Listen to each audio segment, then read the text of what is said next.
On the back end of a double debate Tuesday, let's go ahead and get this thing started. LegacyMaker, the all sports network, presents a SIRTOBA media production where the struggle is real to be awesome. 5, 4, 3, 2. The wait is over.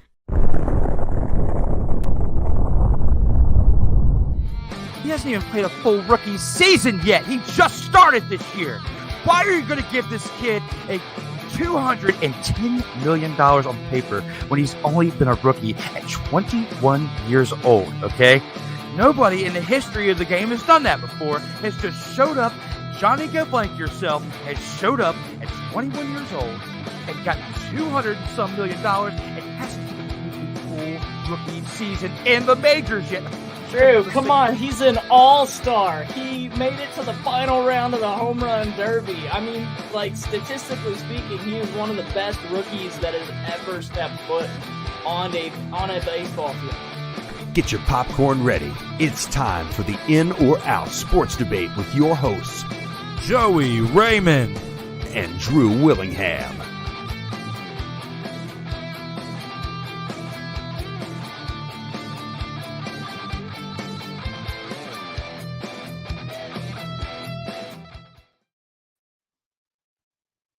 Hello, everyone. We are live with episode 57 of the In or Out Sports Debate. I am your host, Drew Willingham, along with this week's special returning panelist, a guy who is already a 5-time Vault of Fame inductee, my guy who's a Virginia Tech alumni who knows that team of football especially very well, here to discuss some World Series baseball, some NFL football, and a little bit of numbers. My guy, Joey Raymond. Welcome back to the show there, brother. Yo, what up? Man, I got to give you a credit, Rebecca. That backdrop you have, you put a lot of work into that. And, I know you had just recently, had recently christened that with us in our past episode or whatnot. But I got to say, you put a lot of work into that. And I got to give you praise and I got to give you credit where credit's due. So great job on that, brother. I like it. Dude, I really appreciate that. We spent a lot of time trying to figure out how we wanted the background to look and what we wanted to put in there and where we wanted to put things. And so, yeah, it took us a couple days to get everything positioned the way that we wanted it to, get the new desk in, get everything set up the way that it is supposed to be. And yeah, it looks great. I'm really proud of it. Yeah, man, definitely a great backdrop for things to come. And especially speaking of that, we have 5 great rounds this evening of things to discuss within the sport's current events. But with that, before we get to that point, speaking of the past, we have to acknowledge those 5 times you were here and the others previously on the other episodes leading up to this in the Vault of Fame. Acknowledge me.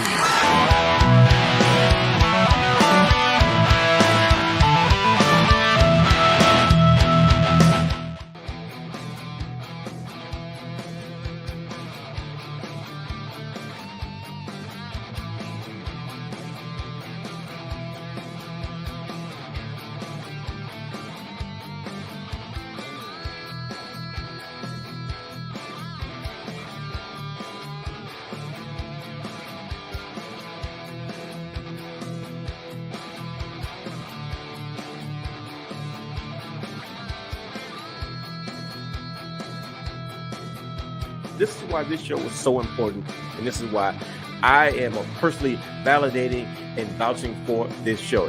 If you are anybody in media, sports, professional wrestling, anything, you need to be on In or Out Sports Debate with my man, Drew Willingham.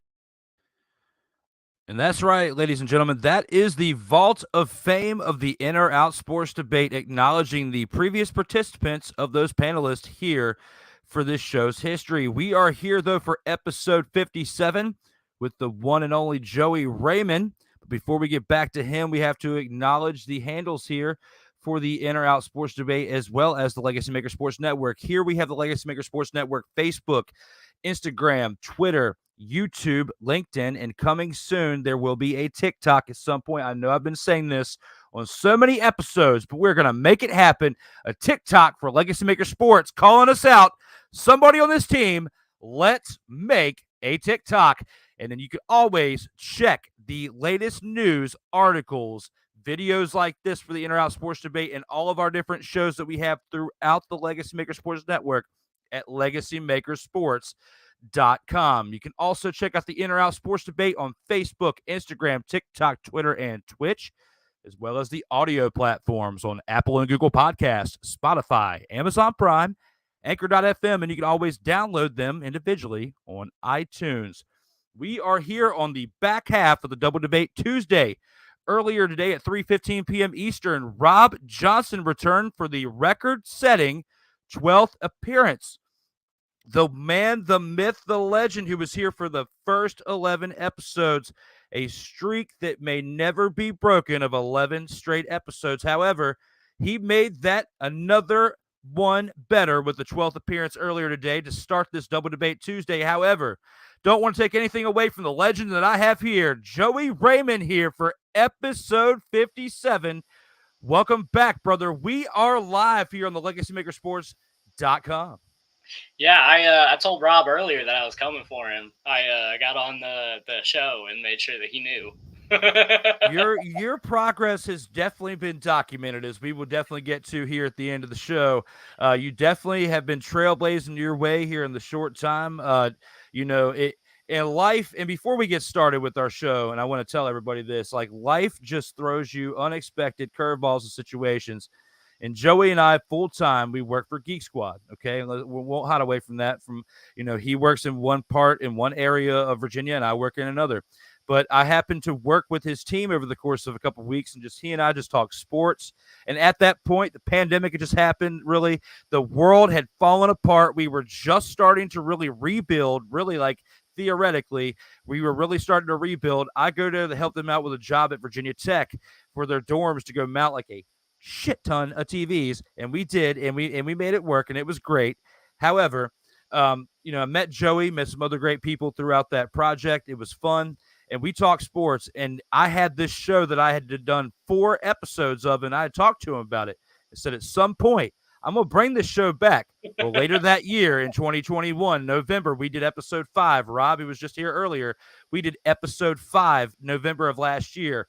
Then earlier this year in April, we did episode 6. And from episode 6 on, every single week, except for 1 3-week span where I had to take a break for personal reasons, we have been doing this show every single week, whether it's been a best of series or a brand new episode. One way or another, it's a brand new episode for you, for the other people that have been involved. Thank you tremendously, because you've all made an impact. You've been here for 5, now 6 episodes we'll acknowledge at the end. But it just goes to show, and I want to teach this lesson to anybody else. A closed mouth doesn't get fed, for one, okay? And it's always good to meet new people out there in these streets, because you never know what opportunities can present. I had things in my lap and opportunities to present to Joey and to have discussions about sports while doing the job that we do 40 hours a week, but still have that common ground where he and I can discuss sports. So for him to be here for the 6th episode, for episode 57, for us to achieve 50 episodes this year, to have Rob on earlier today to celebrate those 50 episodes, it just means a lot to have you here who's made a huge impact. You're cutting that deficit in half with being on the 6th episode tonight. And Rob was here earlier to do all that in the same day.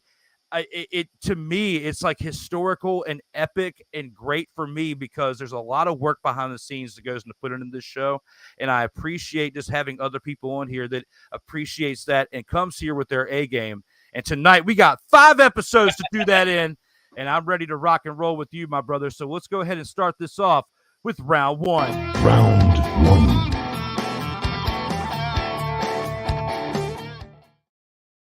And here with round 1, Thomas Edward Patrick Brady II should retire now because their season is over. OVER. How do you feel about this one there, Joseph? Are you in or are you out, my brother? I am out. Oh.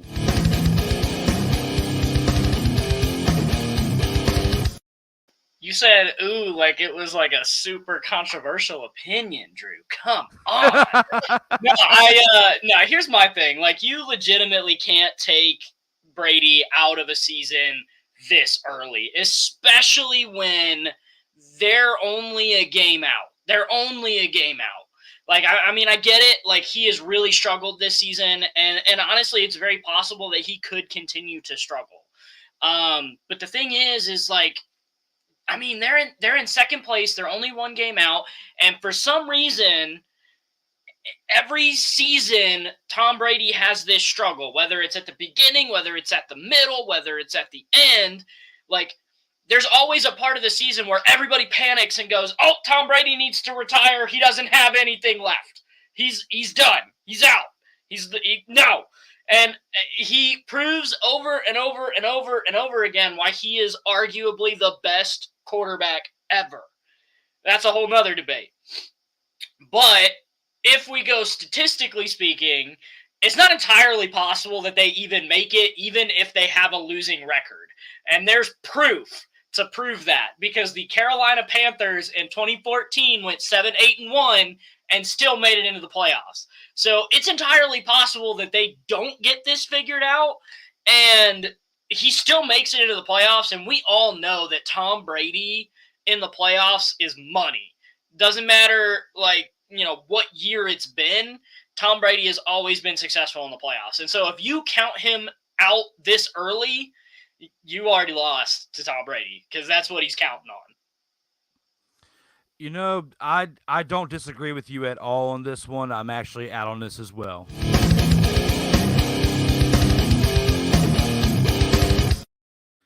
Statistically, Tom Brady's not having a horrible season there, Joey. He really isn't. And when you really dive into the numbers, him at 45 years old, and that last game that he had, well, if you look back before that when he played the Panthers, 290 passing yards. He didn't have a touchdown or an interception or any turnovers or anything, but the rest of the team around him, especially that offensive line, was atrocious. That's the area where he's definitely been lagging at this entire season.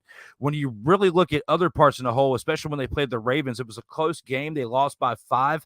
Lamar Jackson barely went over 200 passing yards, but he had 2 touchdowns in comparison to Tom Brady, who only threw for 1 touchdown. But Tom Brady at 45 years old in that game against the Ravens threw for 325 mother-fathering yards. So when you put all that together and you think about that at 45 years old, George Blanda was playing at a later age as a kicker, but wasn't throwing for over 300 yards against the Baltimore Ravens, who have a historically great defense. They've always been great with their defense.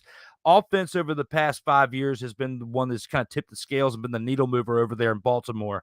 But when you think about everything, especially having Lamar Jackson barely getting over 200 yards with just 2 touchdowns, and rushing wise, he did have 43 yards on the ground, but your top leading rusher as your running back with 65 yards was Gus Edwards.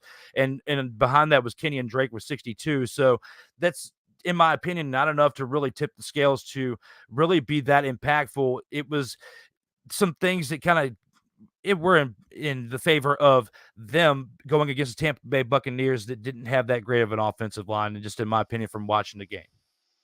Yeah, I mean, and honestly, if you look at the game, like if you watch any of their previous games, even but we'll say start of the losing streak, a lot of what it is miscommunication. I mean, you look at him and Mike Evans and a lot of his other receivers, he expects them to be in one spot and then they're in another, and like he expects them to do one thing, they do another thing, and they're looking at each other like, what in the world is going on? I think there's just a lot of confusion with the play calling and with, some of the like coaching side of things. And honestly, like it would baffle me if they don't get this figured out. I mean, I'm not going to sit here and say that they're going to win the rest of the games that they play this season by any means, but it would just really, really surprise me if they don't find a way to rattle off a bunch of wins, win the division, and make it to the playoffs. No, you're absolutely right with that. And I mean, we were talking about in our own chat earlier, we were discussing about how there's a bunch of teams that are below 500. And when you think about the amount of teams that are below 500 and how lack of talent or potentially injuries early on could be affecting that, because you have other talent in those places that wouldn't normally be playing because there's injuries to those positions, that all takes a big part in what's going on. You have people that retired. His biggest security blanket was Gronk, because Gronk was not only just a receiving tight end, but he was very physical and blocked too. So there was a lot of great things that came with having him there.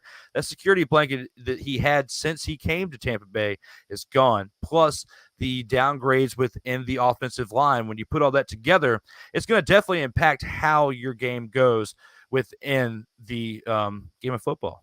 So. Right. Yeah. I mean, it's literally, I know it's kind of cliche to say, but I mean, it legitimately is a game of inches, and you need every bit of advantage that you can get. And I mean, he lost a lot with not having Gronk. And I think the way that they used to run their offense was they would run Rob Gronkowski on a lot of these like simple drop routes where, he would look everywhere else, and then if there was nowhere else to go, he would drop it to Gronk, and then Gronk would go do his thing. He'd gain 5, 6, 7 yards, and they're consistently on schedule, play after play after play. And he doesn't have that anymore. So it's a little harder to continue to move the chains and continue to get first downs when you don't have your safety blanket. Nope, you're absolutely right. And with that, let's go ahead and keep this within football as we go into round 2 and talk about another team that has needed a little bit of help, but has actually found a little spark here recently with a little bit of a change. We'll get into that here in a second with round 2. Round 2.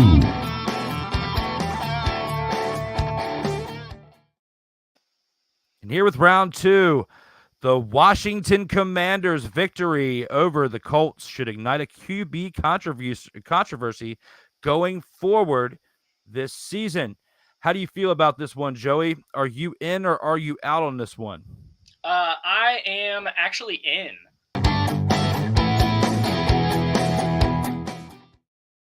So here's the thing. The reason I tend to favor college football is because this doesn't happen. In college football, the better player typically gets the start. At the end of the day, there's not a lot of money going around. There's not a lot of this, that, whatever.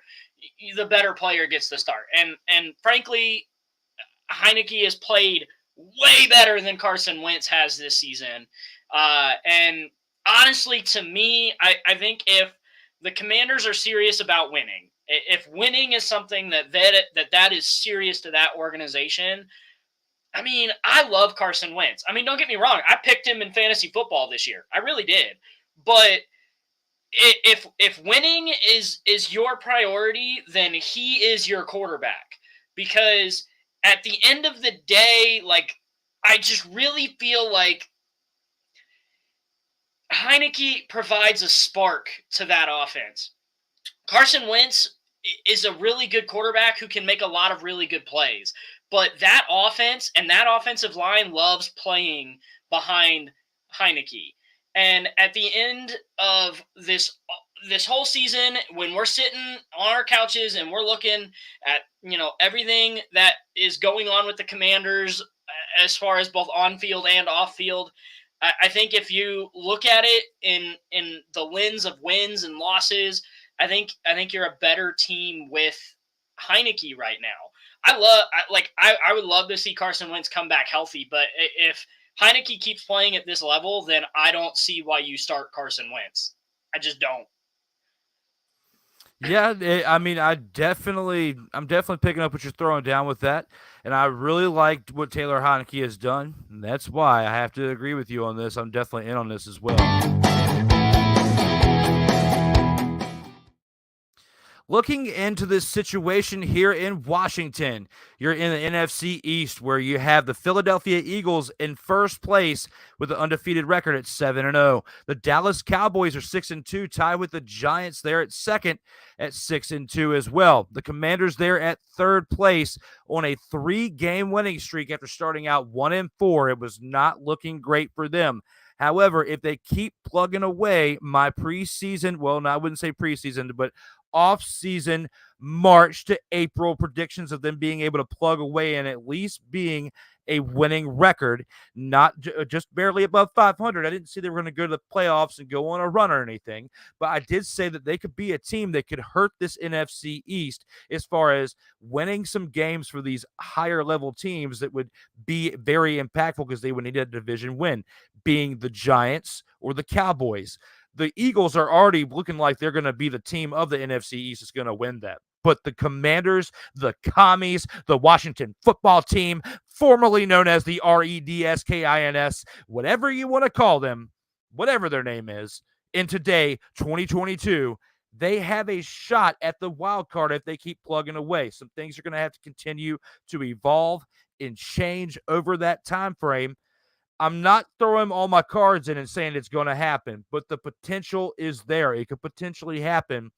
Being that they have a 3-game winning streak, they are at 500. They have a fresh change there at quarterback, a quarterback that already knows the system that's worked with Ron Rivera before in Carolina and previously before this year, and has a chip on his shoulder to prove that the $2 million quarterback deserves to be in the game there. So with that said, before we go any further with the conversation, I do want to play this little clip of him acknowledging his role. And this was about 4 months ago during training camp, like OTAs, before we even had the preseason. Do you feel you'll have any opportunity at all to change people's minds in the building about the starting quarterback position, or is that not even an option for you?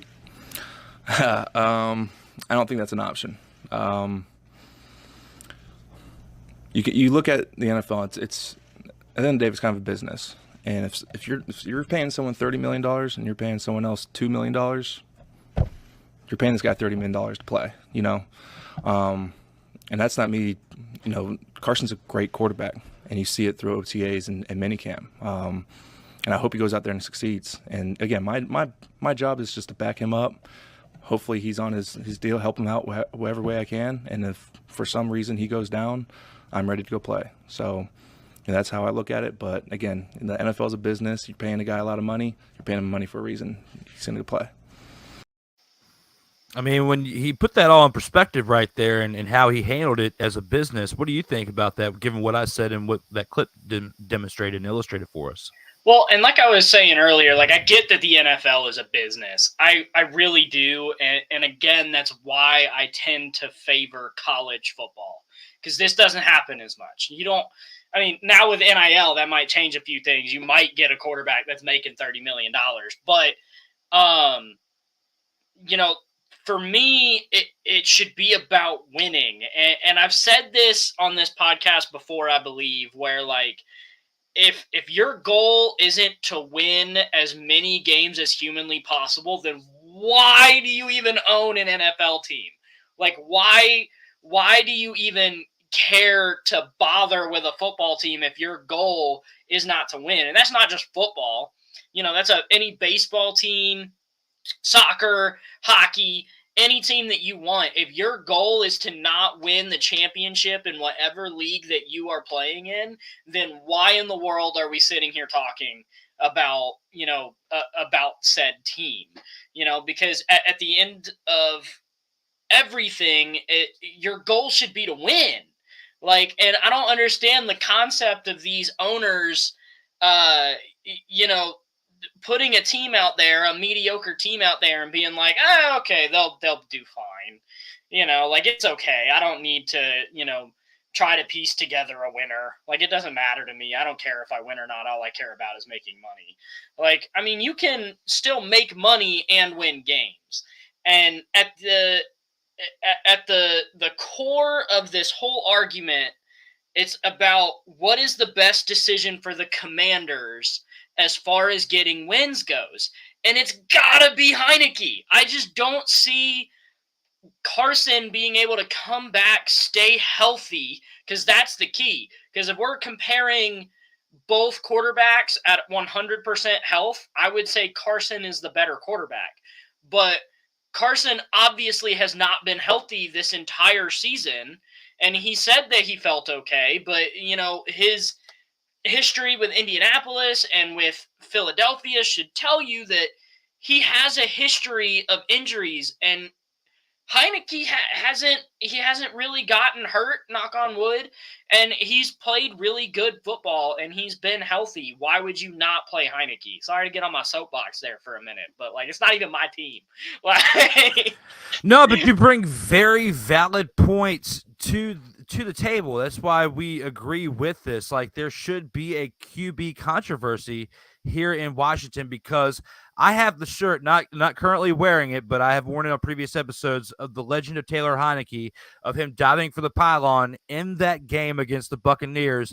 They almost won. So he proved then 2 years ago against a team that would go on to win the Super Bowl, even though I'm not trying to say that they would have won that next game and in advance, but I'm just trying to say that they could have potentially upset and changed the landscape of whoever would have been the champion that year. It would not have been them, but it would have been another team other than the Buccaneers had they upset them that game. Well, and my whole thing is like I think everyone forgets that he even played last year. Like, I mean, other than the people who watch the Commanders play, I don't know of anybody who doesn't follow the Commanders who really knew who Heineke was until this whole thing happened again. And, it's one of those things where, like Heineke said himself, it's a business. And at the end of the day, the guy who's making $30 million is going to be the starting quarterback. You're not going to start a $2 million quarterback over a $30 million quarterback. It's all about investment, right?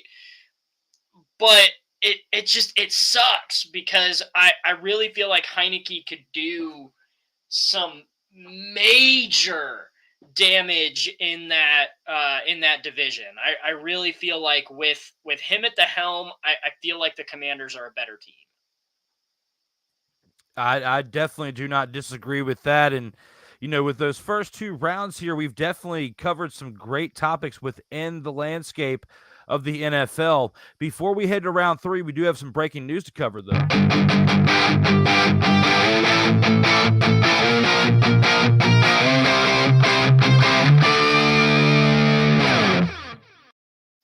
That's right, Joey. We got some breaking news for next week. And we have that to announce that for episode 58, following this episode here, Victor Herrera of the LegacyMaker Sports Network, the host of the 3-Putt Golf Show, will be here for episode 58 next Tuesday, 8 p.m. Eastern our time, 7 p.m. Central his time there in Texas. So thank you to Vic for spending time here for the In or Out Sports Debate and to be able to be a first-time inductee into the Vault of Fame for yourself. So thank you for that as well. But right now, again, we are here for episode 57 with the man, the myth, and the legend for the 6th time here on the In or Out Sports Debate, Joey Raymond. Welcome back there, sir.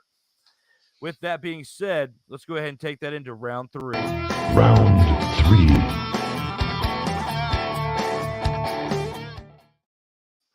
With round three, we'll go ahead and take this into Major League Baseball. The MLB rule changes in place for next season will affect older pitchers the most. How do you feel about this one, Joey? Are you in or are you out on this one? I am in.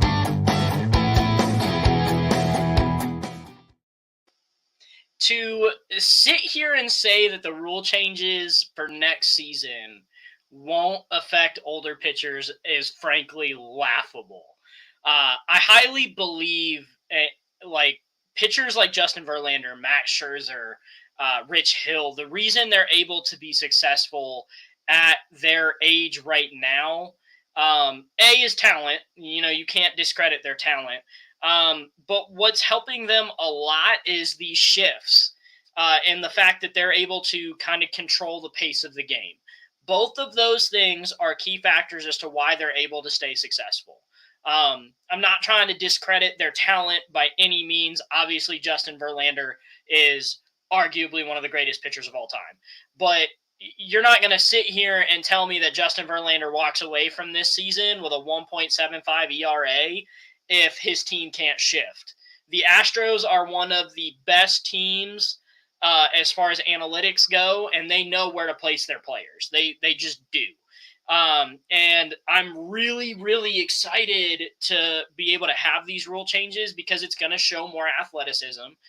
We've talked about that in previous podcasts. And truly, it's going to show who's the most adaptable.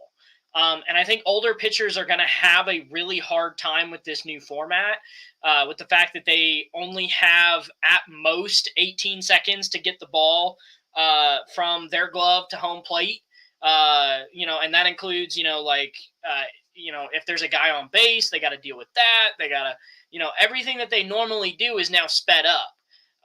And not only that, but you can't just, throw a pitch and hope that he's going to ground it right to your to your 4-man infield on the right side of the infield or the left side of the infield or wherever your shift is, because that shift doesn't exist anymore. You're going to have to play a more natural, fielding style, and it's going to go back and it's going to give a lot of hitters a better chance to get hits. And it's going to be amazing to see how these older pitchers and even younger pitchers adapt to this new style of play. I'm really excited about it, but this whole process is going to be interesting to see. But you know what they say about teaching an old dog new tricks. With this one, I actually definitely agree with you on this one. I'm in on this as well. And it's just like you said about not being able to train an old dog with new tricks. And I'll go back to the graphic that I have for this round 3, and that is this one right here. When you look at Justin Verlander, Oliver Perez, as well as Rich Hill, these, in my opinion, are the 3 oldest ones within the game of Major League Baseball. Rich Hill, being 42 years old, has already acknowledged that he is coming back for another season, for an age 43 season, as he turns 43 on March 11th. Oliver Perez, not yet 100% confirmed, but he is 41 years old. He will be 42 next August. Didn't do that bad for the Arizona Diamondbacks this year. And, of course, we already know the story behind Justin Verlander at 39 years old. He will be 40 in February. However, he is pitching on a team that is currently in the World Series and hasn't been doing that bad as well as a Hall of Fame pitcher. We will see one day. But when you put everything in a whole, and with my notes here, I want to read this, and it came straight from the notes straight from the MLB website of the of the changes within 2023 for the pitch timer, which will be what most impactfully affects these older pitchers and ones in their mid-prime and even ones coming up into their prime as well. In an effort to create a quicker pace of play, there will be a 30-second timer between batters. Between pitches, there will be a 15-second timer with the bases empty and a 20-second timer with runners on base. At last check, the pitch timer had reduced the average time of game and minor league baseball by about 26 minutes. This rule, which includes limits on throws to first base, has also increased the stolen base attempts. With this rule in place in the minors this season, steal attempts per game have increased from 2.23 in 2019 at a 68% success rate to 2.83 in 2022 at a 77% success rate. The pitcher must begin his motion to deliver his pitch before the expiration of the pitch timer. Pitchers who violate the timer are charged with an automatic ball. Batters who violate the timer are charged with an automatic strike. Batters who must be in the box and alert to the pitcher by the 8-second mark or else will be charged with an automatic strike. I feel like that's going to affect some older batters as well. With runners on base, the timer resets if the pitcher attempts a pickoff or steps off the rubber. Pitchers are limited to 2 disengagements, pickoff attempts or step-offs per plate appearance. However, this limit is reset if a runner or runners advance during the plate appearance. If a third pickoff attempt is made, the runner automatically advances 1 base if the pickoff attempt is not successful. Mound visits, injury timeouts, and offensive team timeouts do not count as a disengagement. If a team has used up all 5 of its allotted mound visits prior to the 9th inning, that team will receive an additional mound visit in the 9th inning. This effectively serves as an additional disengagement. Umpires may provide extra time if warranted by special circumstances. So with all that being said, Joey, when you weigh all of those circumstances in there, and the biggest change within that being the pitch timer that will affect these veterans, as we previously mentioned, I definitely agree with you on this. Like, there's a lot in that context of the rule changes that's going to affect how they do what they have done for the better part of the last 2 decades since they were in the farm system, college, coming up into the major leagues. And these guys between 39 and 42, those are the ones I'm talking about that are in the picture. Now, I will say this much. The whole 26-minute thing, I have heard on like social media and different things that some people don't believe it. Those people don't have minor league teams in their hometown. And if they do, they don't go there a whole lot, because let me tell you, Drew, as a season ticket holder for the minor league team here, oh my Lord, that game starts at 7. I am home like 9:15, 9:30. It is amazing. I love it. I love the pitch clock. It is by far my favorite of the rule changes, but that is definitely something that a lot of older players are going to struggle with. I mean, even like you said, when you were reading out the rules, older batters, like, they are going to struggle. Like, it's going to be an adjustment. But these guys are big leaguers. They're professionals. It's their job. They get paid to make these adjustments. And I think, they're probably going to really struggle with it the first, like, month or so, maybe 2 months. But they'll probably get used to it as the season goes along, because that's about the adjustment period that they had down here in the minor leagues. And so, yeah, they'll probably have that same amount of adjustment in the big leagues. I mean, I would hope it'd be a little less, but it took them about a month to 2 months to finally get into the swing of how it all worked. Yeah, I mean, but between that and then you've got the defensive shift limits, which are definitely going to be, impactful. And the one thing that you and I discussed on an earlier episode of how I just don't see the big old difference between having a little bit bigger of a base, but it just takes away from how the game has been played, in my opinion, for quite some time. I don't agree with that. Like, I feel like if the collisions are going to happen, or in the heat of the moment of how that happens, it's still going to happen regardless of how big the base is. I don't agree with the change in that.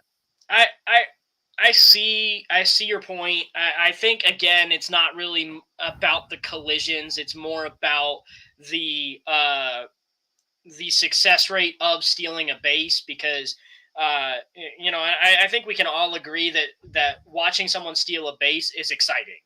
It's a part of the game that I think people want to see more of.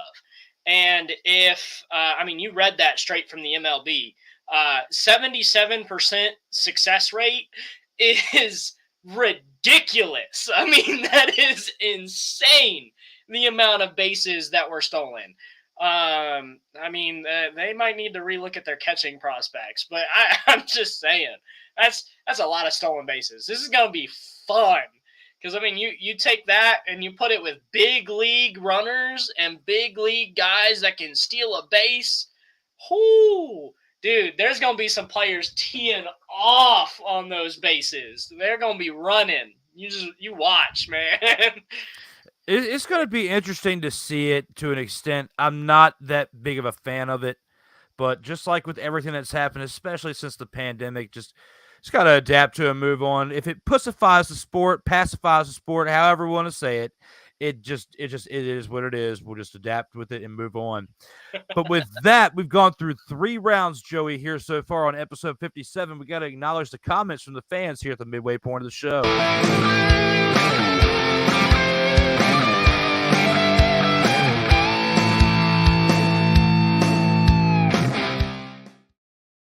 And here from the Medial Mayhem, the comments from the fans at the midway point of the show. It's always fun. I love this part.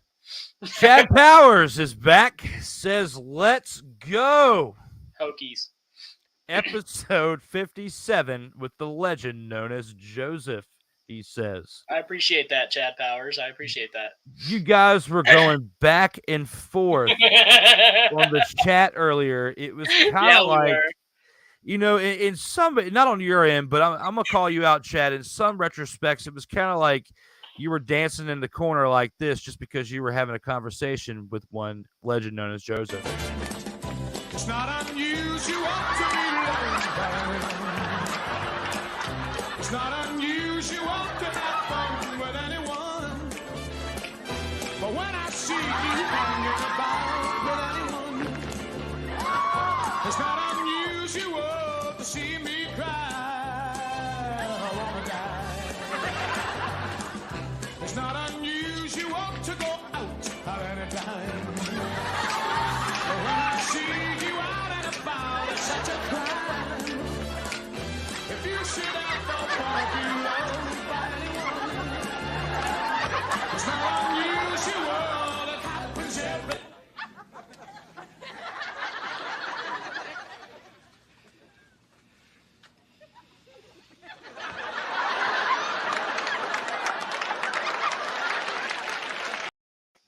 Because that's how you were acting there earlier, Chad. Just getting to know the legend known as Joseph. Had to give you a little bit of a hard time just for S&Gs. With that, we also had myself. I also wanted to say what's up to the chat, so I'll give myself a little bit of a praise for a short second. Wanted to say what's up to everybody in the chat. Facebook user, I think it's Darrell. I'm pretty sure. I've almost narrowed it down. I got to double check. But Facebook user, I'm pretty sure it's Darrell, says Drew and Joey. Let's go. Thank you, Darrell, for watching. We appreciate it. So, and with that, we'll give you a little bit of a shout out. If you being out there acknowledging us, we'll acknowledge you.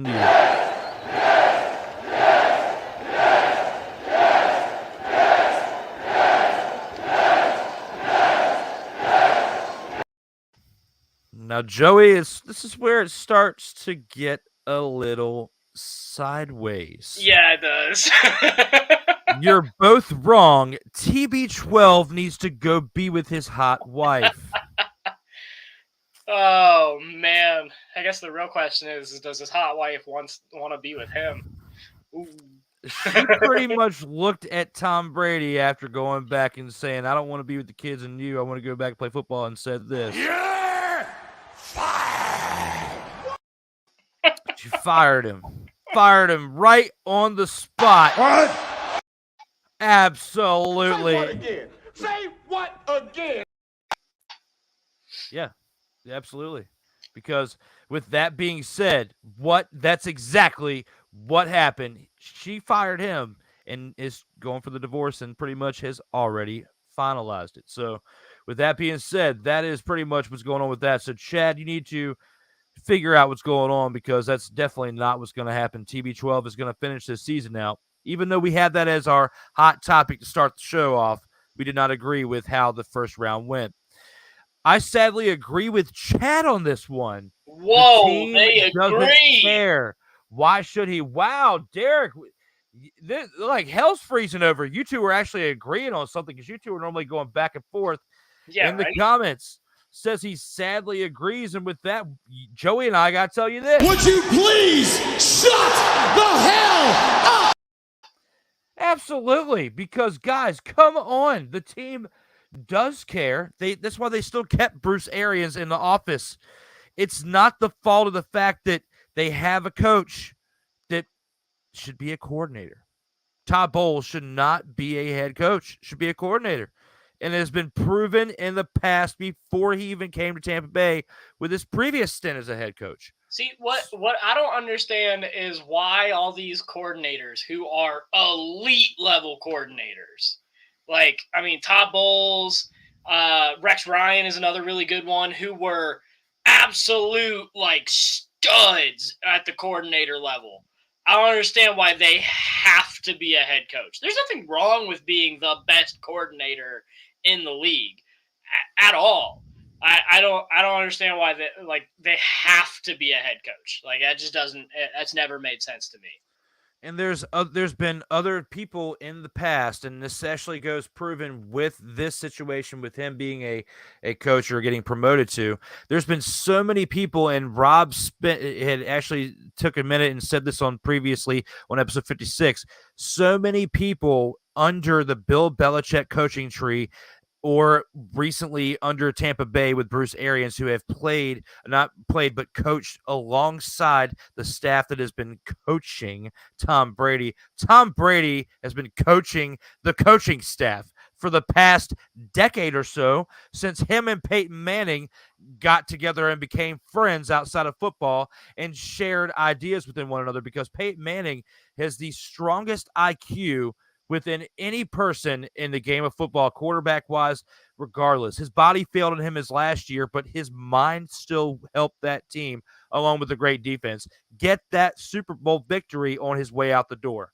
I don't know if you've watched Peyton Manning break down a football tape, but if you haven't, go to YouTube and go down that rabbit hole. It is fascinating. It is.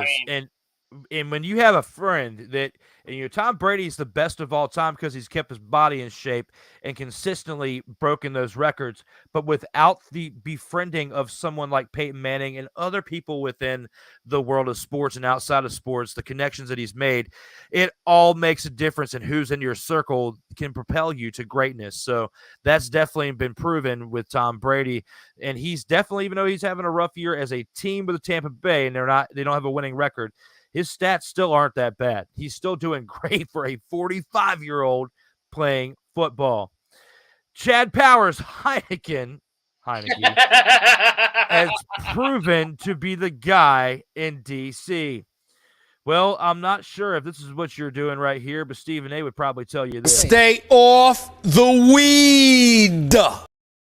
When it comes to spelling his name incorrectly and calling him Heineken. I mean, I'm not going to lie. My dyslexic ass spelled it wrong a couple times in my notes, so I feel it. It's proven, but, I mean, you've got 3 straight victories, but do we see Ron Rivera having this conversation on a podium anytime soon? What's that? Playoffs? Don't talk about it. Playoffs? You kidding me? Playoffs? Look, we gave Heineke praise back there in round 2, but when you really look back on it, I mean, he still has much more to do to prove that he is the guy. He's on the right path, and I want him to prove that as a success story as we've seen within baseball and the Phillies and them being like the Rocky Balboas of baseball.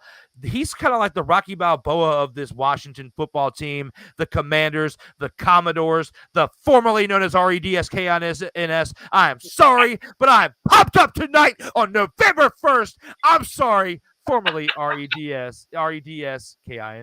So there we go. But with that, thank you, Chad, for lighting a fire under me there with the Washington team. They should have traded for Jimmy G. That would have been crazy. Yeah. When Jimmy G was available from the Patriots, that would have been nuts. But they didn't, and here we are. Yeah, I mean, it's one of those situations where it just didn't work out. There were rumblings in the dark that have been confirmed that weren't true on at least the side of Washington, that they weren't actively seeking Jimmy G. The fact that they didn't goes to show how foolish that the management was. And I'm sorry, I love you. You're my team. I've been a fan of you for 35 years, but you should have pursued Jimmy G for what he's doing there in San Francisco. Not saying particularly that what he's doing in San Francisco he would do in Washington, but you'd have a better chance, a better insurance policy, because them keeping Jimmy G in San Francisco historically at this point, and unless somebody else brings me to statistics to prove me wrong, Jimmy G is the greatest insurance policy at quarterback when it comes to having a backup quarterback to start the season. Your quarterback that you said was going to be the guy, the young, talented Trey Lance, and you said he was going to be the guy, gets hurt early on, shows how durable he is. You got Jimmy G, who's just coming off of shoulder surgery, just getting himself stitched back up, and look at what you got so far. You get Christian McCaffrey, and look at what you just did this past weekend. It was amazing to watch. I mean, in my opinion, the San Francisco 49ers needed another playmaker. They did. They had pretty much every piece except for that one guy who can just, you hand him the ball and for some reason he breaks 9 tackles and is into the end zone after running 50 yards. And every elite team has that one guy who can do that. And the 49ers were a good team last year. They were a good team last year, but they were missing a playmaker. And I feel like they got it in Christian McCaffrey. I really do feel like they have it. And as someone who follows the Carolina Panthers, I was heartbroken to see him go. But I mean, again, like if he's going to be more successful elsewhere, I'm really glad to see that he is successful.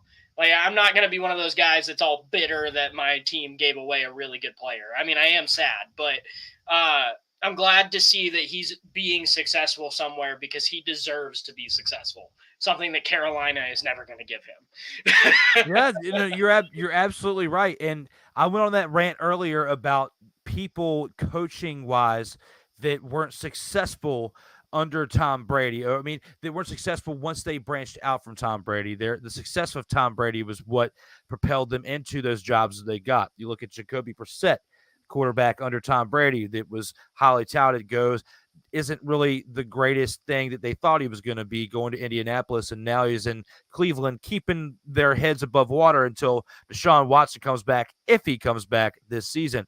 Then you look at Jimmy G, probably the only quarterback. Brian Hoyer had a flash in the pan with the Texans and some other teams, but he's primarily a good veteran backup quarterback that has been primarily a backup to Tom Brady.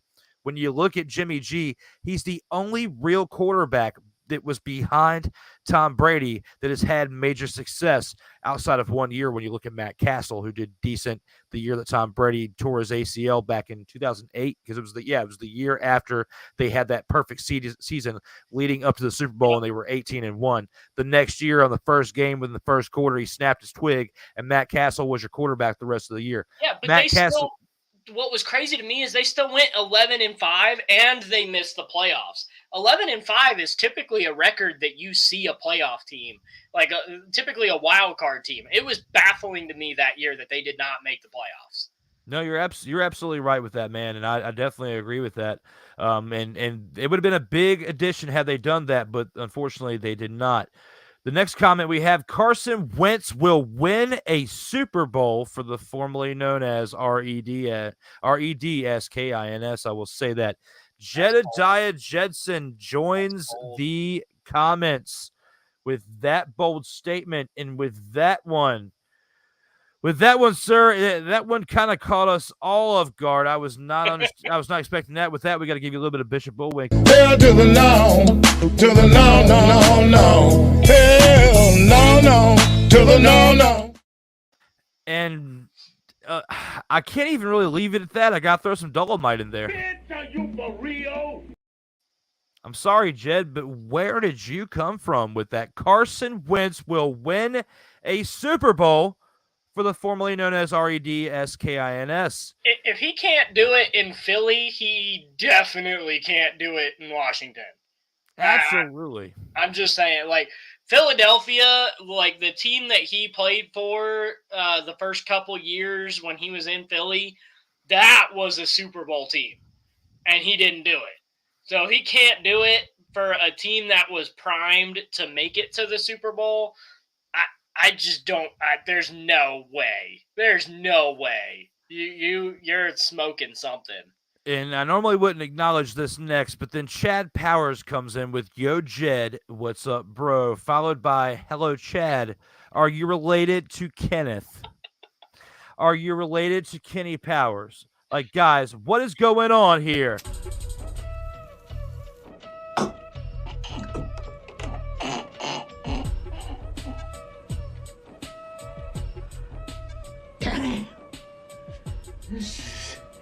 Some good shit. Stay off the weed. Absolutely, guys. Come on. Save that conversation for somewhere else. exchange some IG handles. What is going on here? Chad says, yes, sir, to acknowledge that he is related to Kenny Powers. Jedediah Jedson then comes back with, oh, hell no. Hell to the no, to the no, no, no, no. Hell no, no, to the no, no.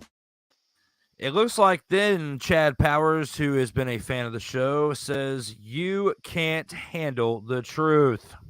You can't handle the truth. Come on, Chad. Thanks for being a super fan, but using those things that you know that we've had in the arsenal to throw back out. Come on, my man. Like, let's say those for another time.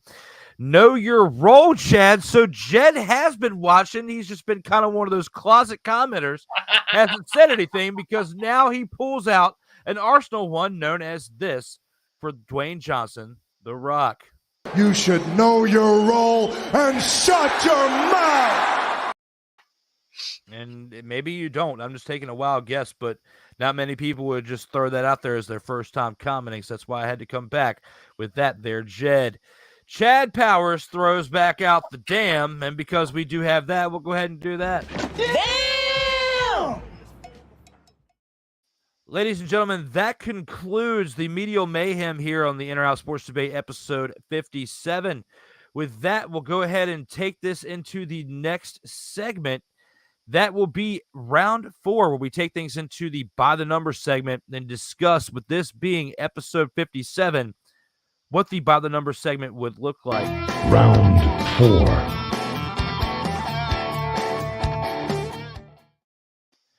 And here with round 4 in this episode 57, Tom Jackson is the greatest athlete to ever wear the number 57 in all of sports history. How do you feel about this one, Joey? Are you in or are you out on this one? So I'm not gonna lie, I actually had to do some research on Tom Jackson. That was an interesting poll. No disrespect to the man, he's a good player, but I am out.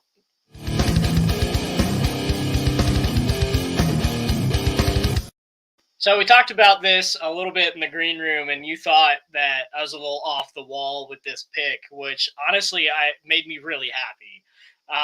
Because I'm going to go with Francisco K-Rod Rodriguez.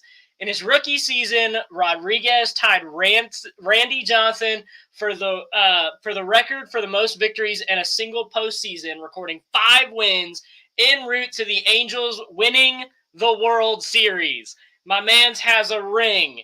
Not only that, Rodriguez holds the major league record for saves in a single season with 62 in 2008. He's a 3-time league leader in saves, 2005, 2006, and 2008, and a 6-time All-Star. Rodriguez is also one of only 6 major league pitchers to accumulate a total of 400 or more saves in his baseball career. And, you know, we obviously know the 2 major ones, Trevor Hoffman and Mariano Rivera. And anytime that you are in a conversation with those 2 pitchers, you know that you were one of the best closers in all of baseball. And that, sir, is why I go with Francisco K-Rod Rodriguez. You know, Joey, discussing that in the green room, you came here with a very, very compelling argument. And the way I'm already responding to this, you can definitely tell I'm going to disagree. I do not agree with this sentiment in round 4. Before I even acknowledge that, we should encourage the history of educating you of who Tom Jackson is, since you didn't know. So that would be great, because I legitimately had no idea. Let's take the next 2.5 minutes and educate you and the others who don't know who Tom Jackson is. One of the ones who's been on ESPN NFL Countdown discussing NFL for so long, but to actually see this guy's career, who was long before you and I were even born. Like, he retired the year before I was born, I believe. Tom Jackson, let's take a look at him here in the next 2.5 minutes. I'm Tom Jackson, and these are my top 3 moments.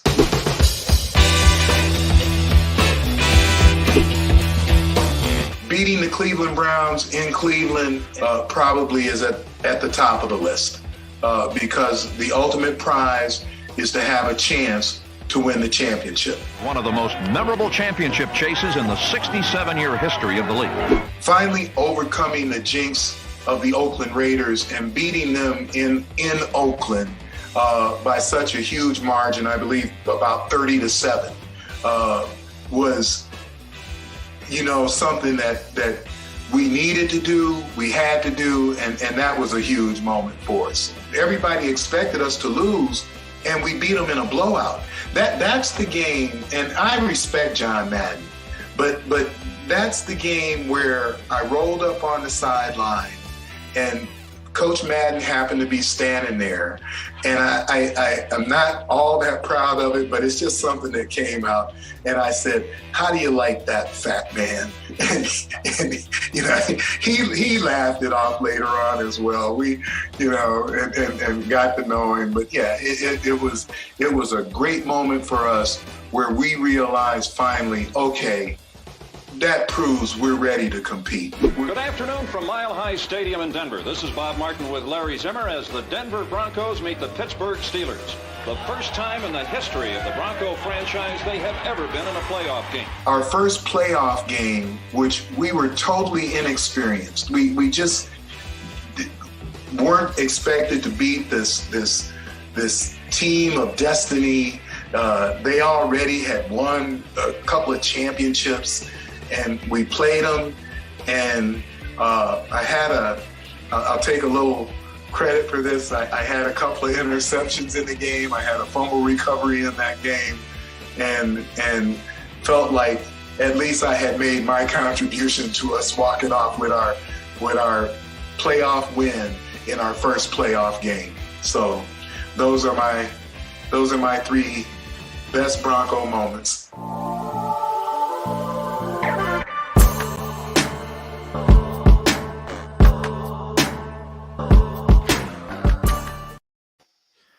And that right there, Joey, that is Tom Jackson. That is I love the dunk into the crossbar there. That was solid. Playing with some swagger even back in the day. Tom Jackson, before I give my take on this, Tom Jackson's career, he spent from 1977 to 1986, retired right before I was born, that 1986 season, because I was born in 87 in January, so right before I was born, he retired. Was an All-Pro in 1977, a two-time second-team All-Pro in 78 and 79 in those 2 years following. Three-time Pro Bowl from those years, 77, 78, and 79. He's part of the Denver Broncos' 50th anniversary team, Denver Broncos Ring of Fame, as well as the Louisville Cardinals Ring of Honor, because that's his alma mater, as well as the Pete Rozelle Radio Television Award in 2015 for his contributions to the media, because he's been a part of ESPN for so long. Most people, when you say Tom Jackson of the NFL, you think of ESPN and NFL Countdown, the shows within the ESPN for the hardcore fans within the NFL. And, you really have to go back and dig. And for myself, I had to find those highlights and dig to even find those highlights in that highlight reel. And shout out to the one who made that. But when it comes to the number 57, and I know I've kind of rattled this on for too long, I agree with you that I'm out, but it's for a different person. So with that, let me go ahead and acknowledge I am out.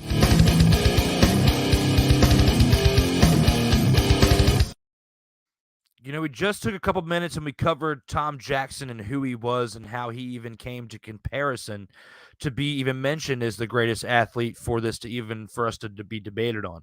I feel like the highlight video we just saw does a little bit of justice to at least showing the hard-nosed era of football as things have become a little bit more pacified, I will say, to be a little bit more appropriate. It's been a little bit more pacified here for sports in general when it comes to the NFL especially, but he played in a harder era from 77 to 86, a 10-year career that was definitely one of the hardest eras to play in, and went to a couple Super Bowl appearances with John Elway. Just it was during that time frame where they lost when they went, until he went in the 90s and won.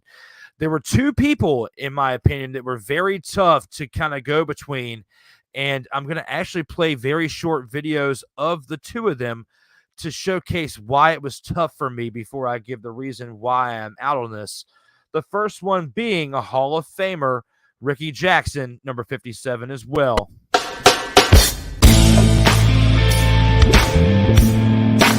make her wanna smack somebody. Turn around and bitch slap somebody. But I ain't going out, bro. I ain't giving in to it. Anxiety's bashing my mind in, terrorizing my soul like Bin Laden. But I ain't falling down, bro. I won't lose control, bro. Shackled and chained, my soul feels stained. I can't explain, got an itch in my brain. Lately, my whole aim is to maintain and regain control of my mainframe. My blood's boiling, it's beating out propane. My train of thoughts more like a runaway train. I'm in a fast car, driving in the fast lane. In the rain, and I might just hydroplane. I don't fear none of my enemies, and I don't fear bullets from Uzi. I've been dealing with something that's worse than these, and make it fall to your knees, and that's the anxiety. Sane and the insane rivalry. Paranoid run me to my knees. Lord, please, please, please, take away my anxiety. Sane and the insane rivalry. Paranoid run me to my knees. Lord, please, please, please, take away my anxiety. My head keeps running away, my brother. The only thing making me stay, my brother. But I won't give into it, bro. Gotta get myself back now. Gotta can't let my mind be tied. My enemy is my own. Got to find my inner wealth. Grasp a hold of my thoughts. I can't get caught. I can't give into it now. Emotions are trapped in on lock. Got my brain stuck. Going through the motions. Only I know what's up. I'm filled up with pain. Try to gain my... Now that right there is Ricky Jackson and the impact that he made on the game of NFL and his career that he spent from 1981 to 1993 with the New Orleans Saints. Then he went to the San Francisco 49ers in the latter part of his career and got a Super Bowl championship with that one championship that he got with the 49ers with Steve Young at the helm as the quarterback, and we already know how that went.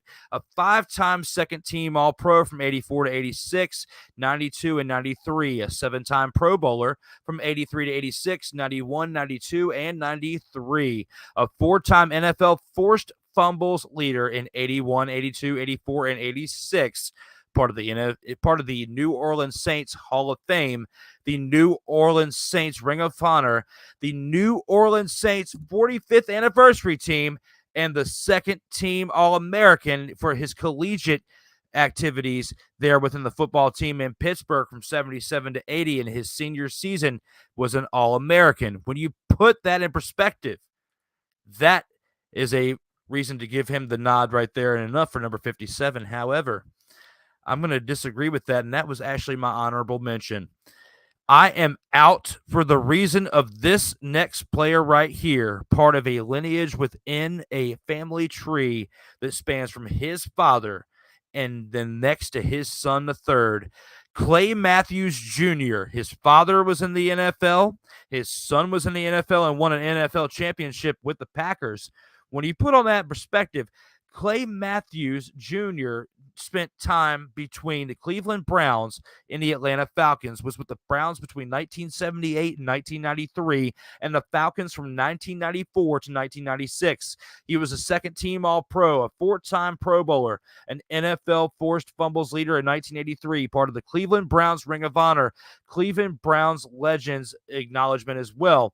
He had over 1,500 tackles, almost 1,600, as he was 5 short of getting 1,600, as he had 1,595.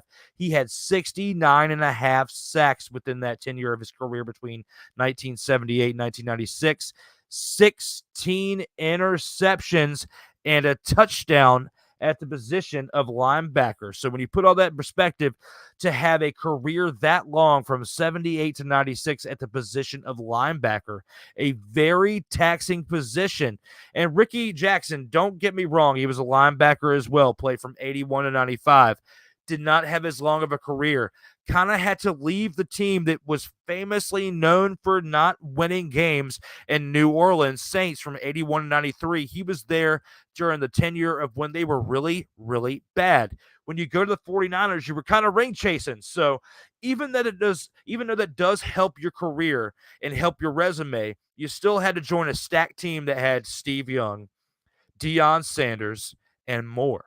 So I have to give the nod to Clay Matthews because he played with the Browns, helped the Browns he was part of the biggest reason why the Browns made it to the AFC Championship with Bernie Kosar, Joey. So when you put all that in perspective and you think about the impact his family has made on the game of football, from father to his son, Clay Matthews III, I have to give him to the nod at episode 57 with the By the Numbers segment.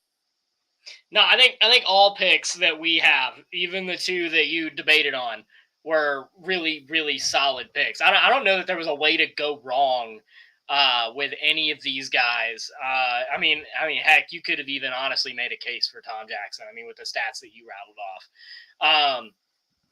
So yeah, I mean, I think every player here that we have talked about, all four of them are worthy of being crowned the greatest to wear the number 57.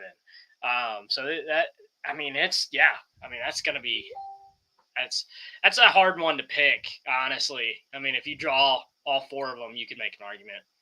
Absolutely. I mean, yours did catch me off guard. I was not expecting that. But, I mean, to your credit, you hit me with a good one because you came here with the facts. And had I even suspected that was going to be a pick, I would have grabbed a highlight video of it. But there was one thing, and I want the fans to acknowledge this in the comments when I play this. It's going to be 4 minutes long. It's going to be a short little highlight video of Clay Matthews Jr., number 57, and the highlights of he had in his time frame within the NFL during that 19-year career that I had just mentioned. What do you guys think when you see this 4-minute video? Am I right? Is Joey right with his pick with 57? Let us know here in the comments so we can acknowledge them here at the end as we go through these next rounds. We got one more round after this.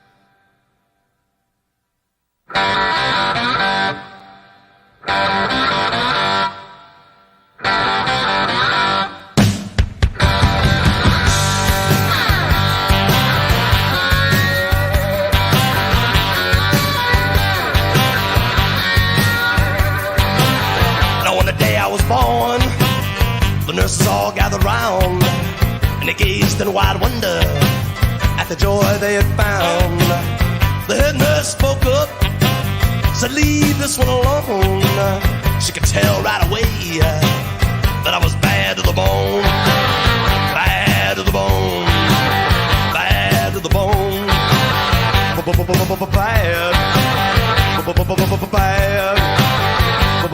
bad, bad to the bone. I broke 1,000 hearts before I met you. I'll break 1,000 more, baby, before I am through. I wanna be yours, pretty baby, yours and yours alone. I'm here to tell you, honey, that I'm bad to the bone, bad to the bone,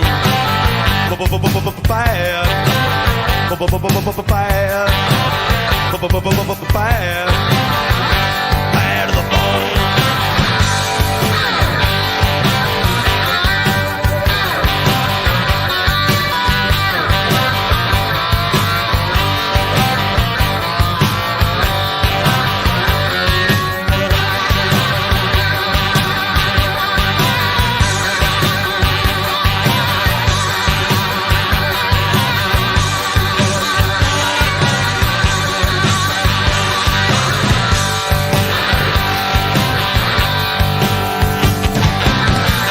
Rich woman beg, and I make a good woman steal. I make an old woman blush, and I make a young girl squeal. I wanna be yours, pretty baby, yours and yours alone. I'm here to tell you, honey, that I'm bad to the bone. Bad, bad, bad to the bone.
every woman I meet, they all stay satisfied. I want to tell you, pretty baby, what I see, I'll make my own. And I'm here to tell you, honey. And I'm not sure if that does enough justice to show how compelling my argument should be for Clay Matthews Jr., but that's how I disagree with this one. You disagree with your pick within the realm of baseball. Mine's within the realm of football. Fans, let us know in the comments whether you disagree with us with Joey's pick of Francisco Rodriguez for number 57, mine with Clay Matthews Jr., or if you actually agree with this statement and think this should be Tom Jackson or someone else. Let us know in the comments here. We'll acknowledge them after the final round that we will get to here in a second. With the final round, we have a very interesting one as baseball is on tonight. Finally here, Game 3 that got postponed last night. We should definitely have this to acknowledge for final round. Final round. And here for the final round, we have this one and a very interesting topic here to end the show here for episode 57. Mother Nature delaying the World Series by a day shows that even the Earth itself is tired of watching the Astros play. Joey, with you being the one to suggest this one for the final round topic, how do you think about this one? Are you in or are you out? I'm just saying, if you look at the score right now, the Astros have 0 and the Phillies have 4. So obviously, I have no way to go but in. Now, I've been pretty clear that I am biased against the Astros. I just can't respect an organization that did what they did and then got a slap on the wrist and then just didn't acknowledge the fact that they cheated at all.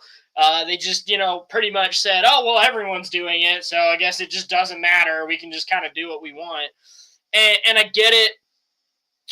They have found a way to be successful year after year after year, but you kind of can't help but wonder if part of that is because they're doing things that maybe aren't, they're right on that border of whether or not they're allowed or not allowed. It's kind of like Drew's whole argument against the Patriots. He, likes to discredit the Patriots Super Bowls, just like I discredit the Astros World Series wins.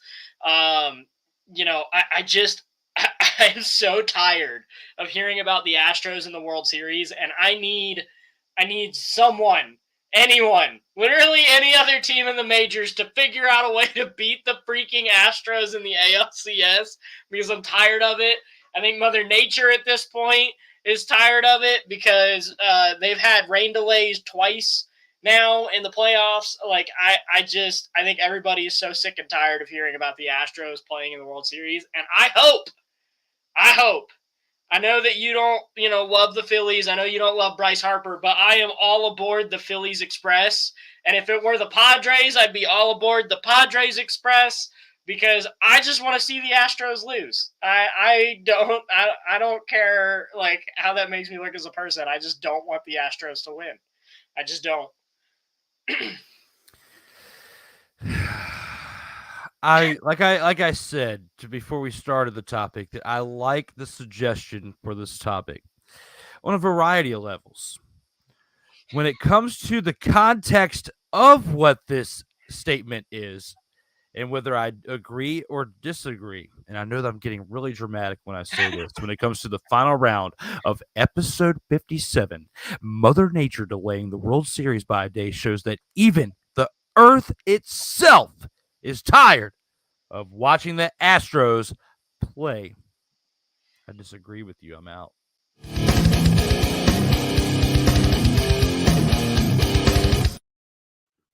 If anything, if this was worded in the fact of us having this rain delay to help the Phillies win, because this entire playoff run, it seems like, between the American League and the National League on both levels throughout this playoff run has been impacted by weather. whether it being rain delays, and which has been the majority of it, 90% of it, maybe all of it, but the majority of the delays in the game of baseball are impacted by rain. So, and in this point of the year, maybe snow, but very rarely do we have snow in October and the first week in November. Some cases, maybe if they were playing in Minnesota, that the Twins got there, but it was the last time we saw the Twins there. However, when you think about all that, you got two teams here, and I want to apologize because I've been misspoken on certain counts where I had accredited the Houston Astros as a AL wildcard team. I was wrong. I misspoke.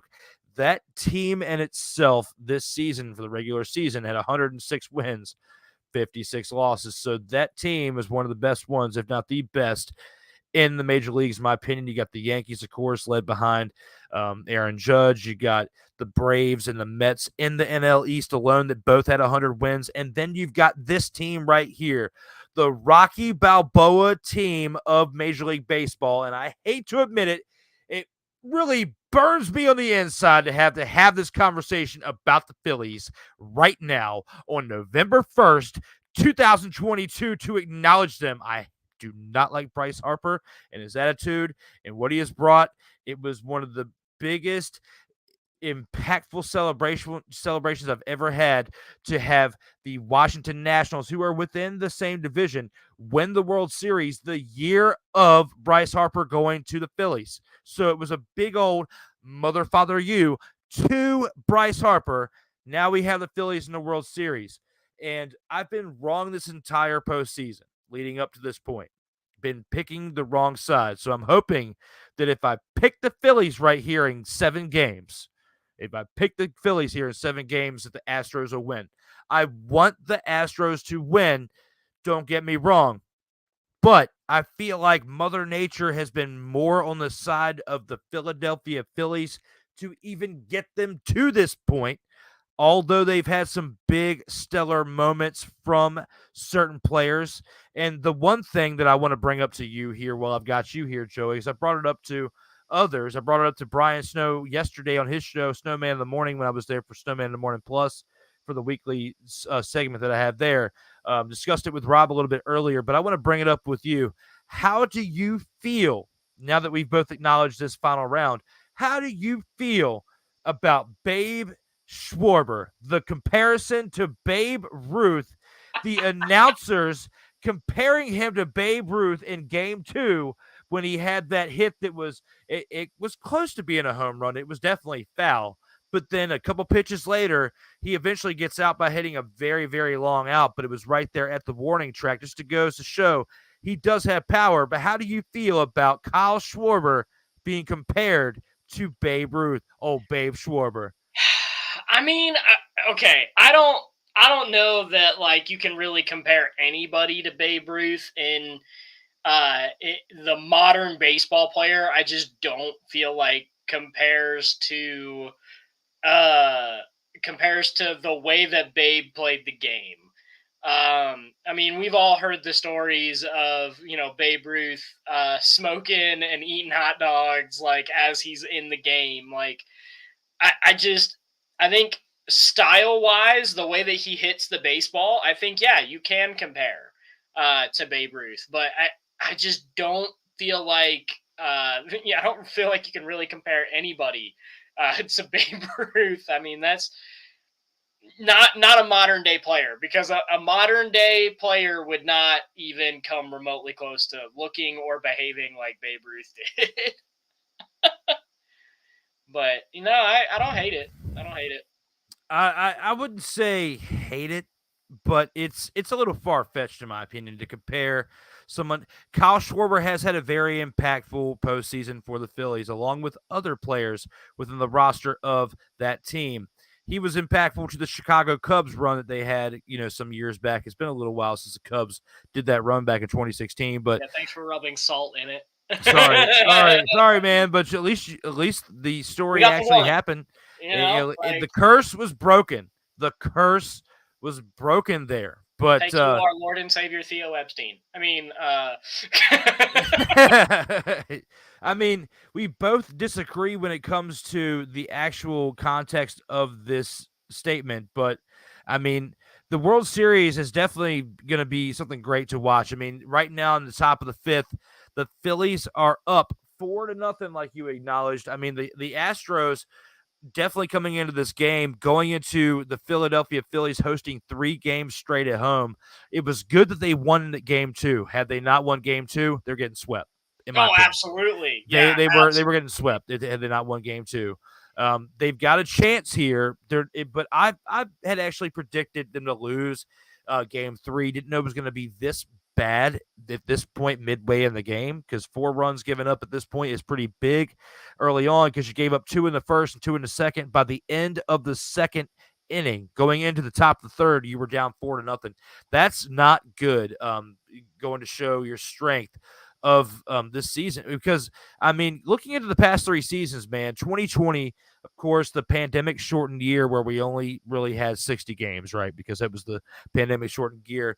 They were 29-31, didn't make it. Of course, we already know what happened with the bubble, the World Series between that, NBA, and then going into the start of NFL of how that became.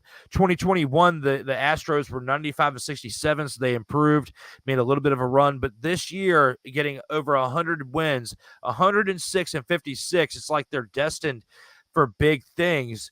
I want the Astros to win. As a fan of the Atlanta Braves, journalistic-wise, I'm admitting that. I want to pull for the Astros here. I just have a feeling that this Philadelphia Phillies team, they have had a fire up the rear end all season long, from Joe Girardi getting fired, which we've covered throughout this entirety of the 51 episodes. Actually, now with Joey here, 52 episodes of the In or Out Sports Debate in 2022. 52 episodes we've been discussing the Phillies in quieter fashions that the larger networks like ESPN aren't. Joe Girardi getting fired, the climb to going over 500, to getting towards the midway point, to getting to the 3rd wild card spot, because the Phillies achieved that. When you look at all that, the wild card standings for the actual NL, you've got the Mets, the San Diego Padres, and in the 3rd place wild card spot, which didn't happen till recently within rule changes of recent time, 87-75 record, a team that was 14 games back in the NL East, the 3rd string team of the division, when you've got the Braves and the Mets at 100 wins this season. Then you have the Lonely Phils, the Rocky Balboas, shocking the world with an 87-75 record here, with the chance to go up 2-1 in World Series. This is pretty legendary, in my opinion. I don't like Bryce Harper, but I like the talent around him. I will say this much. I know what playoff-wise what has helped them, and that's Citizens Bank Park. I mean, the bank is rocking. I mean, I have watched a lot of the Phillies games this playoff season, and let me tell you, man, the city of Philadelphia is ready for this team to win a World Series. I don't know of in recent memory, other than Chicago, when Chicago made it to the World Series, that has been this in it. And, like, I mean, they know when to be loud. They know when to be quiet. They know, like, they are on every single pitch. And, like, I mean, not to, compare, we're kind of comparing apples to oranges, but, like, it reminds me a lot of, like, when you go watch a game in Lane Stadium at Virginia Tech.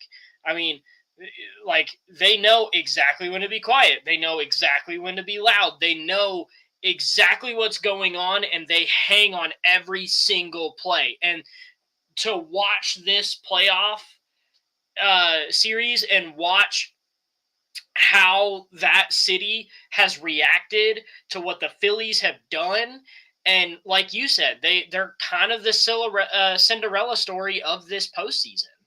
And honestly, like, it's been really fun to watch, and they're a really easy team to cheer for because, yeah, they're the underdog. And, I do know, I did catch earlier when Rob said, why are we treating the Phillies like an underdog when they have the bigger payroll? Well, the reason they're getting treated like an underdog is because the Astros are consistently good, right? And the Phillies are not. They have been come and go and whatnot. And yeah, they spent a lot of money this offseason. But between Bryce Harper getting hurt, between Nicholas Castellanos not playing the way that he was predicted to play, and everything going the way that it did, just to culminate in what has become a great playoff run. And that's why America loves the Phillies. And America loves the Phillies, a lot of the fact because, the Houston Astros have become the New England Patriots of baseball. Like, everybody except for Houston is going to cheer for the other team. It doesn't matter who the other team is. Hell, you could put the Oakland Athletics in this same spot, and everyone's going to cheer for the Oakland Athletics over the Astros, even though we know the Oakland Athletics have no chance. You're going to cheer for the team that didn't cheat. At the end of the day, that's what it boils down to. Because same thing happened with the Patriots. The Patriots cheated, got caught, America hated them. The Houston Astros cheated, got caught, America hates them. It's what happens as a sports team when you do that. And so now, every time that you hit the pinnacle, and every time the Astros hit that pinnacle, and every time they make it to the World Series, they are going to be hated. We could go 10 years down the road from now, and because of what they did in that one season is going to affect how that team is perceived for the rest of their days of being a franchise. And if they embrace it, like the Patriots did, and they said, the Patriots were like, yeah, you want to call us bad guys? We'll be the bad guys. We like that role. We'll be the big bad, mainstream team that everyone hates, and we're going to go out and be successful. And so far, the Houston Astros have done that. They just don't have as many rings as the New England Patriots do. But who knows? Well, right now, it's like they have the leadership of this guy right here. The Phillies have this spokesperson standing up. If you were to imagine the Houston Astros as CM Punk and the Philadelphia Phillies as MJF, this is what you'd have. You may claim to be the best in the world, but I'm better than you. And you know it. And that MJF right there is acting on the behalf of the Philadelphia Phillies. They're playing like it right now. They really are. You can't deny that the Phillies are hot right now. And I will be the first to admit that I was horribly wrong. I picked Yankees Padres, and here we are with the two teams that are not those. My prediction was wrong, but at the same time, I kind of enjoyed being wrong because watching the Phillies and the Astros do what they did, because the Astros exposed something about the Yankees that I don't think I even fully came to the realization of until watching it. Of fundamentally, the Yankees are not a sound baseball team.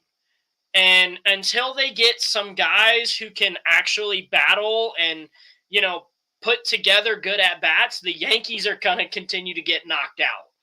And I don't think I fully realized how bad that it really was until I saw the Houston Astros take advantage of that. And on the other side of the coin, the Philadelphia Phillies are proving that time and time again, it's not about being the better team when it comes to the playoffs. It's not. Because, in my opinion, the Dodgers and the Braves are both better teams than the Philadelphia Phillies. They just are. But it's about who's hot when. And right now, the Phillies are hotter than the freaking sun. And I don't know that the Houston Astros are going to be able to stop this monsoon of fire that is the Philadelphia Phillies. I don't think that it's going to happen. So how many games? With us being at this point, we've both been wrong throughout the course of this postseason. And I've publicly acknowledged it even with episode 56 and other ones prior. You and I now, 2 weeks later, we strategically made this happen to where we could discuss this during the World Series. We're now 2 games in, halfway through World Series Game 3, as they are in the bottom of the 5th. The Fighting Phils are now up to bat again with a 4-0 lead. They've been shut out the past 2 innings after taking the 4-0 lead after 2 innings with 2 runs per inning. What is your prediction? Do you think the Phillies win this, and how many games do you have them winning it in? So I think my prediction is going to be, I think if the Phillies can win all 3 at the bank, they take it in 6. But I think if the Phillies don't win this thing in 6, I think we're talking about the Houston Astros lifting the trophy. And that sucks. But if you get back to Houston and you're presenting them into Game 7, I think that they have a real possibility of being able to win it. But the Philadelphia Phillies, I mean, if their pitching doesn't get it together, with Aaron Nola, I mean, giving up 5 runs in his first start, I mean, that was rough. So I think they've shown that Houston is kind of an intimidating venue to play in. So I think it's tough. I think it's a tough call, but I think Phillies have it if they can win it all in at the bank. If they win all 3 games at the bank, there's no doubt in my mind that they take this thing in 6. In 6, I mean, I've got it in 7. So between you saying in 6, I've got it in 7. So we're both picking the Phillies. I'm hoping to be wrong because every single pick I've made throughout this postseason, not every single one, but most of them, it feels like, especially with like you said, with your prediction of the World Series in mind, I just felt like the Padres were destined to get there in spite of what happened with Fernando Tatis. Maybe that was what maybe having Fernando Tatis would have been the needle mover in the fact of them being the team to be the NL representative in the World Series this year. I don't know if it would have been a more impactful NL representative and it would have been as good of a World Series, because so far that Game 1, when you have a 5-0 lead in the Astros, and then you have, and that's based upon Kyle Tucker's bat, and you and I being friends, and me sending you messages and commenting on Facebook, because you and I were talking during those first 2 games. I was like, Kyle Tucker's the man. I was loving Kyle Tucker. 5-0 lead, and then all of a sudden the Phillies just clicked, and they came back and had these 6 unanswered runs to win the game 6-5. And then the Astros did win Game 2, but it just, like, statistically, whoever wins Game 1 majority of the time wins the entire series, no matter if it's a sweep or if it takes 7 games. And that's why at this point, with all of the statistics, we've got the announcers on Fox comparing Kyle Schwarber to Babe Ruth. You got all of this stuff going on. I feel like I have to give it to the Phillies. You say 6, I say 7. I hope it's the Astros within 5. Is my get.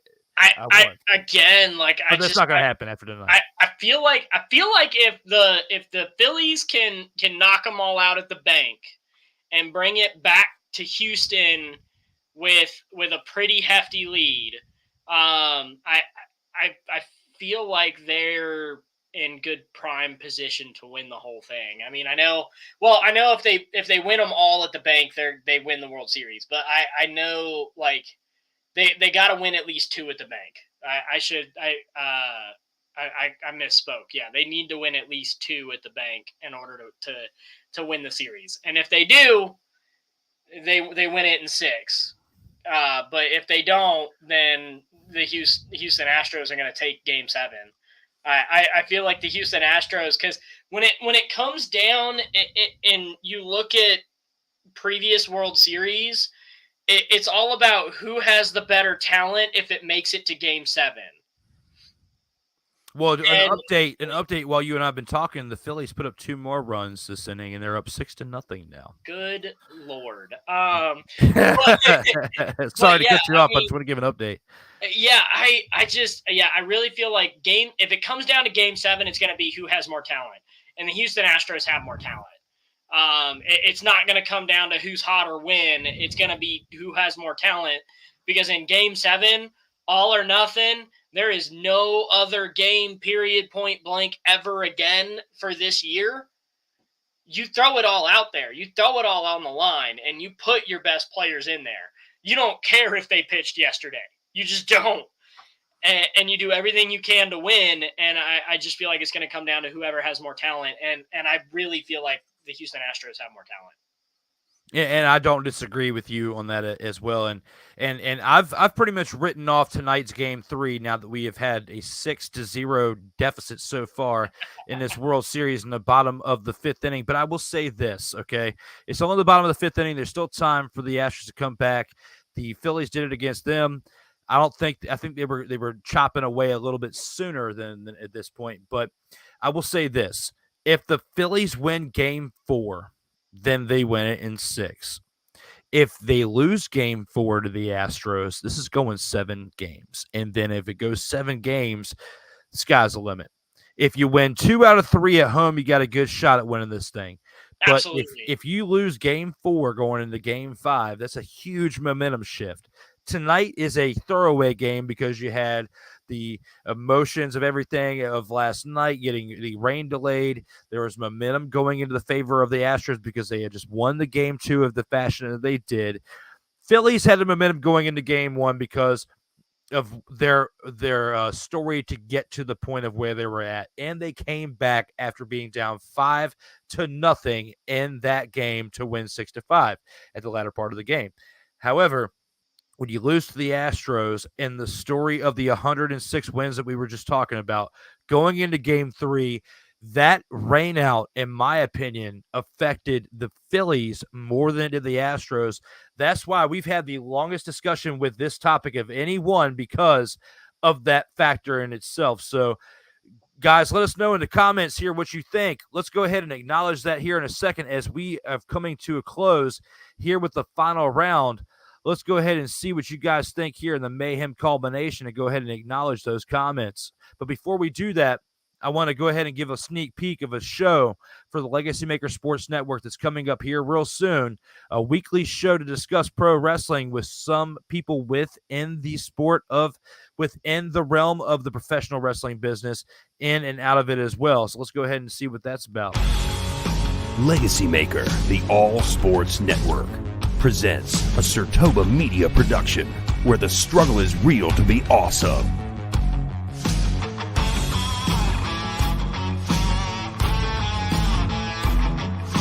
Acknowledge me.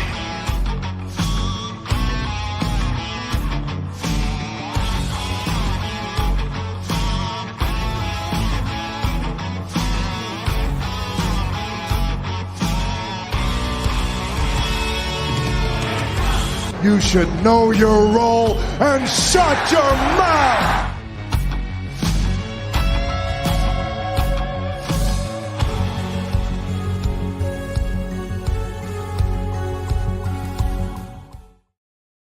That's right, the Kayfabe Express coming here to the LegacyMaker Sports Network here real soon.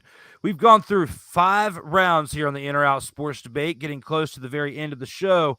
With that being said, let's go ahead and acknowledge a couple things. With that being first, Joey's induction into the Vault of Fame again. Acknowledge me.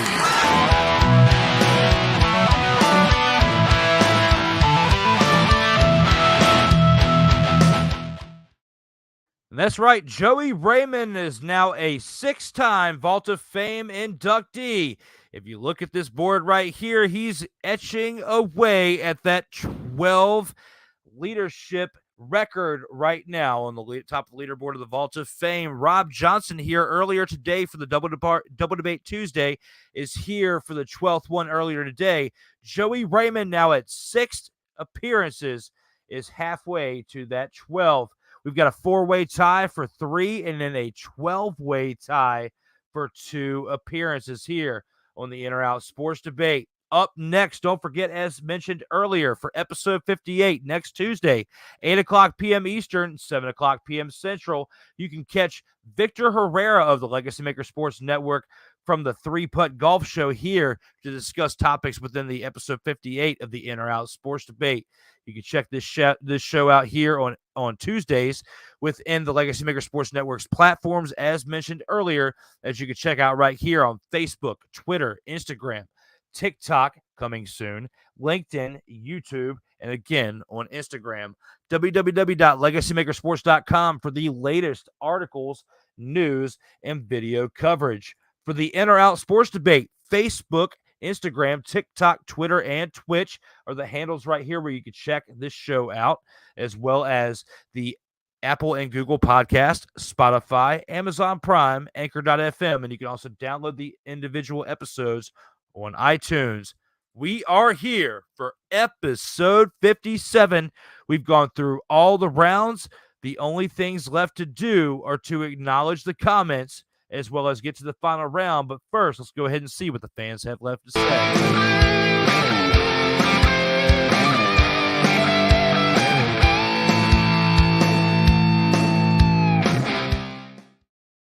And here for the final comments of episode 57, we have some shenanigans from these people here. Let's go ahead and see. So, hello, Chad. Are you related to Kenneth? Yes, sir. Oh, hell no. Was where we left off at. Oh, you cannot handle the truth and knowing your role. And damn was the last comment. Then we had this to start off the next part. Tom Jackson is a legend. So, Chad Powers, cannot disagree with you on that. Tom Jackson did appear to be a legend within the highlight reel of what we saw. So, do have to agree with that. Who, Joey, talking about Francisco Rodriguez is what it looks like, because his next comment says, never heard of Franklin. What do you got to say to that there, Joey, to Chad Powers' comment? I'm just saying, when your nickname is K-Rod, for strikeouts, like I think that kind of speaks for itself. It really does. I mean, Chad, you really need to go back and do your homework, because right now this is what's being pointed at you. Liar. Because you know who Franklin is. It's Francisco Rodriguez, not Franklin. Get out of here with that. I've got Ricky Jackson, says Jed Jackson. So, I mean, that's not a bad pick, because, I mean, I was talking about him at that time.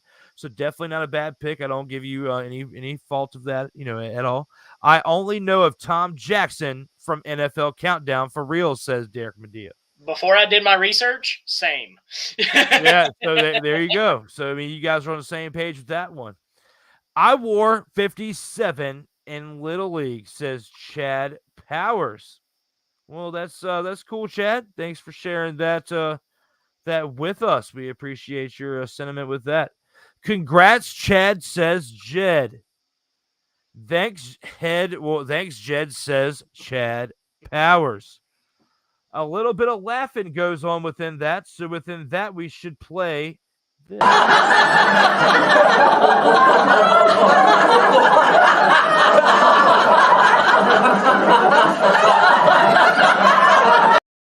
Here's where it goes off the rails, Joey. The Phillies aren't who we thought they were. And when you have that in perspective, right, as a super fan of the show, the Phillies aren't who we thought they were. Let's give them this. That's why we took the damn field. Now, if you want to crown them, then crown their ass. But they are who we thought they were. And we let them off the hook. Let them off the hook. And the Phillies aren't who we thought they were. And the Astros are letting them off the hook, as now we have them winning with a updated score of 7-0 here in the World Series. In the bottom of the fifth, the Phillies are up 7-0. Good Lord, yeah. So that's getting out of hand. Although I will say this much: technically, it's not like truly, statistically, like a hard comeback until they hit the seventh inning. 7 runs in the seventh inning is like a 90% chance that whatever team is winning by 7 is going to win the game. It's like almost impossible for the other team to come back. It's not unheard of, because we even saw it this year with the Tampa Bay Rays. But I would have to say that that's probably not going to happen. They're probably not coming back from that. Absolutely with that. And the next comment we got, what language are you talking, Derek? And when you know what, when it comes to English, let's go ahead and bring them English, motherfucker, do you speak it? Because what language are you talking, Derek? Says Chad. What are you talking right now? Going into that terrible language, Chad. Real terrible. And you spelled terrible with a U. Super fan, let's give you this. That's terrible. It really was. And to even go with the video we were just playing, let's go ahead and play it again. That's terrible. So now we look at Chad Powers straight God. up laughing at that. What are you laughing at relative of Kenneth? Relative of Kenneth, the effort there. Laughing at you, Jedzilla. So with that, Jedzilla, that was a pretty good one. Yeah, that was pretty solid. Guys, oh, man. I'm going to throw this back at you for this. Would you please shut the hell up? Because you guys are getting out of control. There's a lot of this going on. We need Bishop Bullwhite to be singing this. Hell to the no, to the no, no, no, no. Hell no, no, to the no, no. And one last thing, you need to be able to handle this. You can't handle the truth. Because you're not handling it right now. Because Chad Powers is calling you Jedzilla. Thank you guys for the comments here for this part in episode 57 here with Joey Raymond. With that being said, let's go ahead and take this to the last part within this part of the show and the final word.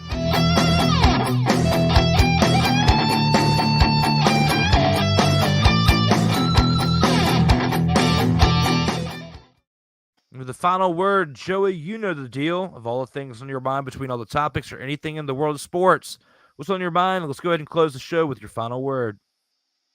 I would say, I love the fact that the Phillies are currently beating the crap out of the Astros. Like, that makes me really, really happy. No, I really do enjoy coming on this show.